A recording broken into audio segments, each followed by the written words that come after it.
Hello and good morning. My name is NURUL NAJIHAH binti ABDUL HALIM. My student number is P114392. Today, my group will present to you about the effect of global economic crisis to China country by using the variable data that we got from the World Bank data. And next, we also explain to you how China country address the issue by taking what policies, either a fiscal policy, monetary policy, or taking both policy. And we also implement some of macroeconomic models that we learn from the class, and we will show you later. Alright, as you can see at the table 1, first look at the global financial crisis during 2008 and 2009. There are some variables that have been rising, which is unemployment rate, consumption, investment, wage and investment rate, but not an inflation and economic growth. While during a COVID-19 pandemic, there are only 3 variables that have been rising, which is unemployment rate, economic growth, and exchange rate, but not inflation, consumption, investment, and wage. So I'm done with the variable data.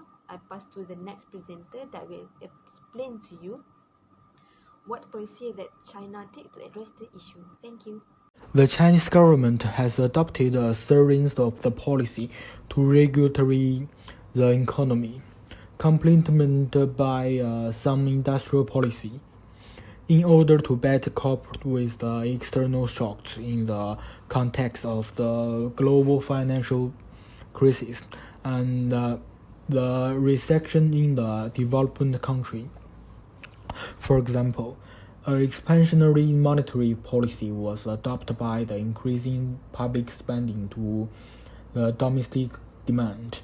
At the same time, in the order to reduce the credit crunch and encourage banks to increase the lending, the government announced that policy to improve the credit generator service and somewhat loosen the control on leading to increase the consumption.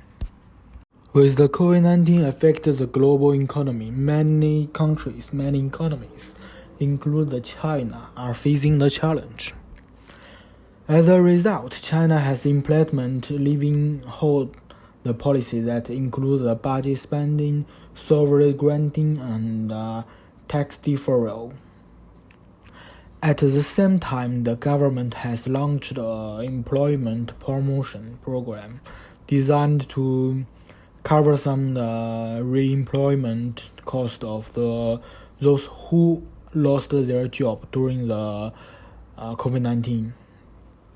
So the China's economy recovery will likely depend first and foremost on how the fight against the COVID-19 unfolds.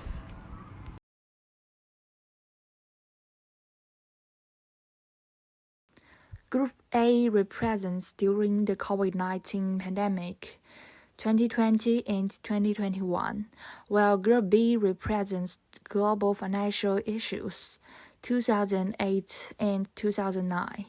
Group A represents those economies that have adopted policies to support growth through domestic demand, such as the US, UK, and Spain. Block A represents the finance-oriented countries and Block B represents the export-focused countries. Each block is assumed to have an inflation-targeting central bank. The boom in demand in Block 1 causes an appreciation in the exchange rate and the current account deficit, whereas the opposite macroeconomic policy stance in Block B ensures a depreciated exchange rate and a trade surplus. The strategies of the two blocks offset each other, which means that world interest rates could be kept low, as shown by the upper panel of Figure 1, without causing either block to miss their inflation targets. At the level of the global economy, these expansionary policies were, however, offset by the Block B economics, who depressed domestic demand to keep their real exchange rate depreciated and support their export-led growth strategy. Block 1 is in a constant inflation equilibrium with lower unemployment and an external deficit, and Block B is in a constant inflation equilibrium with higher unemployment and a trade surplus. The Chinese government supports an export-led growth strategy to create a globally competitive large-scale manufacturing industry. It is poised to put this on top of a more balanced growth model, which would allow the exchange rate to appreciate and real wages and domestic consumption to rise. The COVID-19 pandemic of 2020 was a sign that marked the beginning of rapid financial deregulation. In China, this led to an expansion of credit for mortgages to low-income households.